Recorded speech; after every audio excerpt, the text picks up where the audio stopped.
Hey, Slider Crusaders, America's greatest country in the world. Thanks so much for being here. In this segment, I'm going to give you the latest with election fraud that the media is absolutely, that the media won't tell you about. And I don't mean that as some sort of BuzzFeed headline. The media literally refuses to talk about any of this. Did you even know that there was this big hearing yesterday in Michigan? It was the Michigan State Senate Oversight Committee. 7 hours. Arizona had one 2 days ago. It was like 10 hours, and no one covered it. They're just trying to make it like these things aren't even happening, right? Like there's no legitimate accusation to ever even be made, and they're just ignoring it all. And it's amazing to watch, and it's working for them. First, I just want to say that I do not deal on this show with statistical anomalies. It's not my game here. I'll give you one. A little fun fact, a little fun 2020 election trivia here. There are 19 bellwether counties that over the last 40 years have always been in line with the winner of the president, right? For 40 years.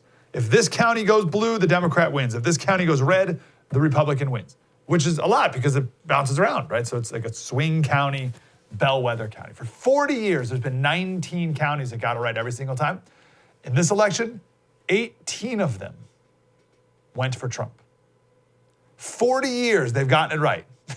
This is the one where 18 of the 19 got it wrong. And the one county that Biden won, it's in Washington, Biden won it by 3 points. The other 18 counties that Trump won, he averaged the win by 16 points. He crushed it in the bellwether counties.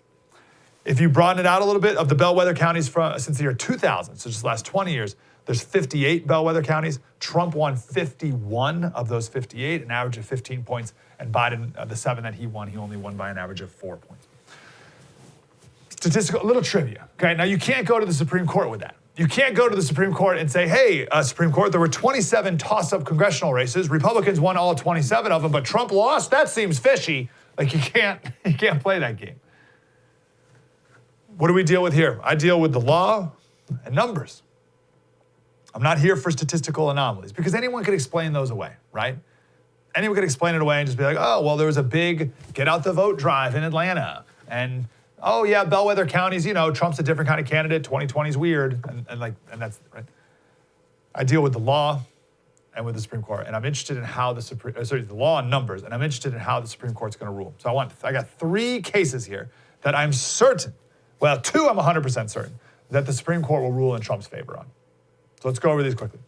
We did this the other day. I'm going to give a more concise version here so you can spread the word. October 2019, the Pennsylvania legislature passed what's called Act 77. It does a couple things regarding voting, but the relevant one here is it creates a whole new category of voters, a whole new method of voting called no excuse needed mail-in voting. The Pennsylvania Constitution is very clear that you must vote on election day. There's no early voting in Pennsylvania. You must vote on election day, or you can have an absentee ballot. And there's 4 reasons you can have an absentee ballot. If you're out of town for work, if there's some religious reason why you can't vote on that day, if you're sick and disabled and you can't vote in person, or if you're an election worker and you're working that day so you can vote early. That's it. That's the only 4 reasons. That's in the Pennsylvania Constitution. The state legislature passed a law, Act 77, and it created this whole new way to vote, not absentee, but mail-in voting. The problem is, to change the Pennsylvania Constitution, which this does, it requires more than just passing a law. It requires 2 votes from 2 consecutive legislatures. So one legislature votes, you got to wait until there's a whole new legislature a year or 2 later, and then the next legislature has to vote again. Then it goes to a vote of the people. The Pennsylvania legislature did not do this process. They just passed it one time, that's it. So this is the argument that Trump's team is, one of the many arguments actually in Pennsylvania that Trump's team is making, is that Act 77 isn't legal. Therefore, all those mail-in votes aren't either. Wow, that was deep and insightful. I want more of that. Like, subscribe, get more.